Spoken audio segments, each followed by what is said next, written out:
Mars. Take a trek through a prehistoric jungle. Tour a house that has not yet been built. It's called virtual reality, and as Jay Shadler found out, all it takes is a special helmet and a glove, and you're off. You're gone, John. Your history. It's a computer-generated world where you see and move and feel. Will real life ever be the same? From ABC News, with anchors Diane Sawyer in New York, Sam Donaldson in Washington, Chief Correspondent Chris Wallace, Judd Rose, Jay Shadler, and Sylvia Chase. This is Prime Time.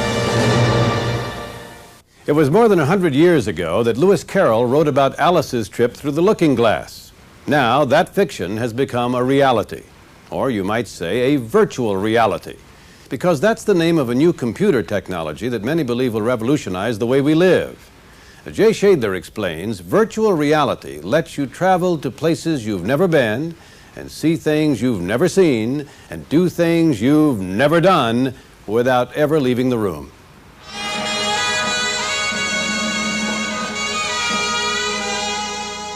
If dreams could be sold, what would you buy?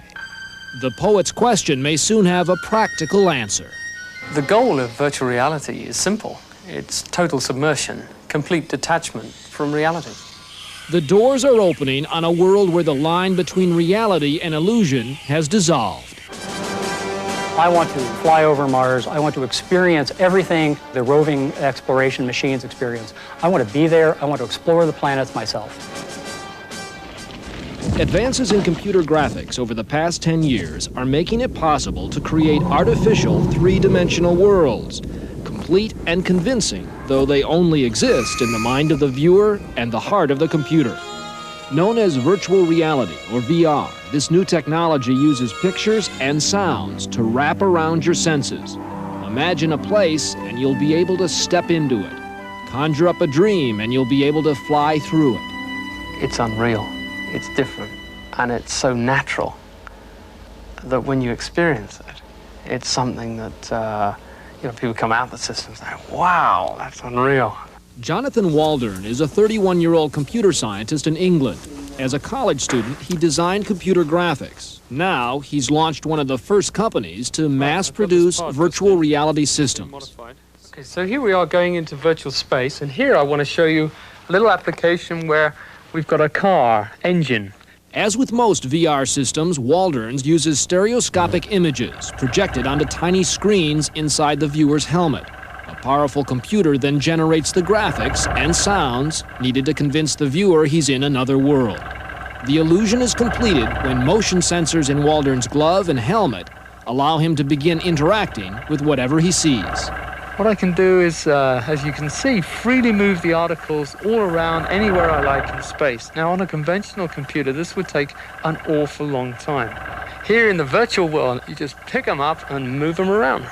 The technology that created this hands-on control of an imaginary world is already being used to recreate distant worlds. There is a cliff along the horizon here. That's one cliff of Valles Marineris. There's the canyon running in this direction east. Michael McGreevy is a principal engineer at NASA Ames Research Center in California. Using virtual reality techniques, two-dimensional electronic pictures sent back from the Viking orbiters have been converted into a three-dimensional model of the planet Mars. So I would want to walk right around between these boulders. NASA geologists and armchair astronauts are literally exploring the universe without ever leaving home. You can extend your presence across the information domain. You can be any size, any place, at any time. There are, of course, more down-to-earth applications of virtual reality. Detailed models of city landscapes are giving urban planners a chance to redesign Main Street without ever lifting a stone. And architects can show you around your new home even before the first brick is laid. The hardest part of designing anything, including a building, is deciding what it is you want to design exactly. Professor Frederick Brooks is one of the pioneers in virtual reality. His Computer Science Center at the University of North Carolina was partially designed with VR technology. Instead of helmets and sensory gloves, a treadmill and handlebars steer the computer. This kind of technology lets not only the architect, but more important, the client, walk together through the proposed new building and suddenly say, oh, this kitchen works fine for cooking, but it doesn't work for parties. Seem far-fetched? Try far-flung. In Japan, virtual reality is already a consumer's choice. In this Tokyo showroom, a housewife thinking about redesigning her kitchen need only slip into VR gloves and goggles.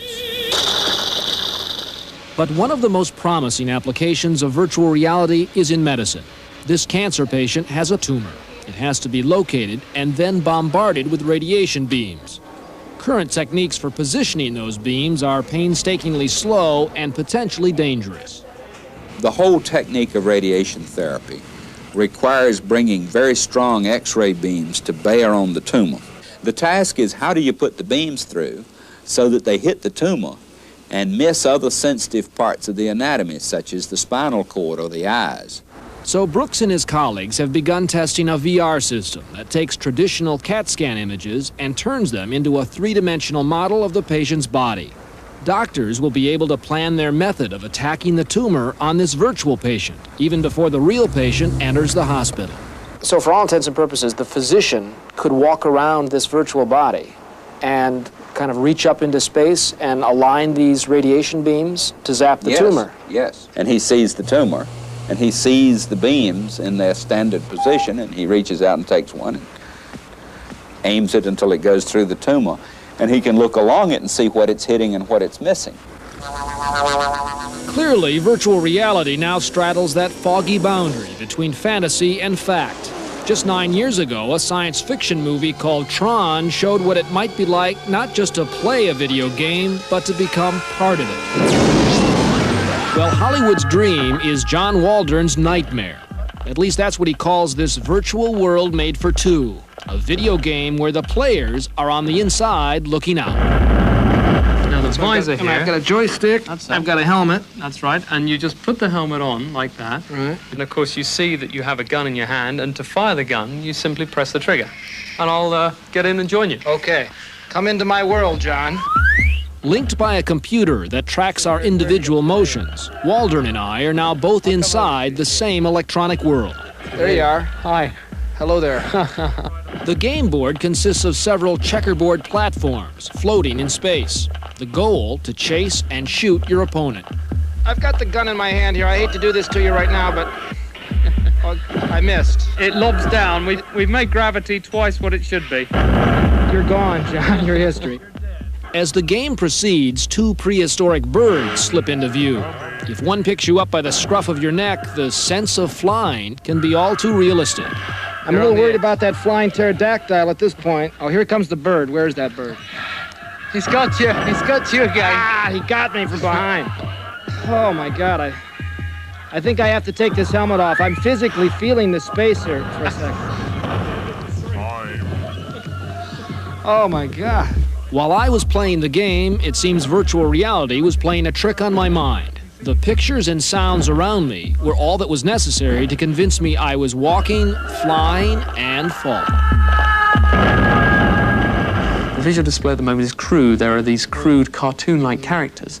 That's not the issue. The fact of the matter is, in virtual reality, there is no limit to what we can do. We can be anywhere, anytime, any place. And it's really, that's the issue. It's total escapism. Quite a game. Or is it?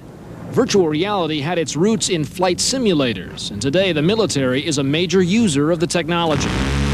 American pilots planned their bombing runs on Iraq across a virtual sky, and tank commanders practiced on a virtual battlefield. We are now reaching the point where the simulations are so realistic that the line between playing a game or simulation and actually blowing people up is becoming blurred. Howard Rheingold has just published the first book on virtual reality. And like all technology, this one, he says, comes complete with a double-edged sword. There's no way of a soldier in a simulator knowing whether their commanding officer has thrown a switch somewhere and instead of playing a game, they're bombing real people. For now, any flickering moral doubts about this technology remain hidden by its potential power and promise. Today, VR is still in its infancy, but as computers grow more powerful, the graphics more detailed, and the sensations more human, Virtual reality will force us to ask, what is real? It will be up to our children to find the answer. What kind of reality are our grandchildren going to accept? Is the natural world with real trees and real rivers going to be there? Or are we going to live in 800-story high-rises all plugged into our virtual realities in which we walk through artificial forests? This might be a turning point for the human race.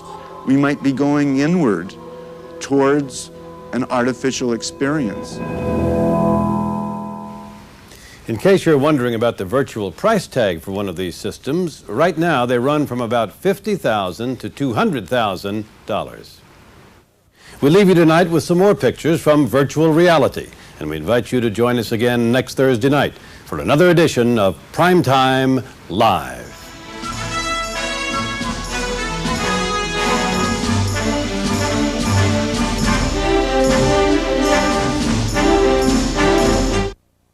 Primetime is a presentation of ABC News. More Americans get their news from ABC News than from any other source.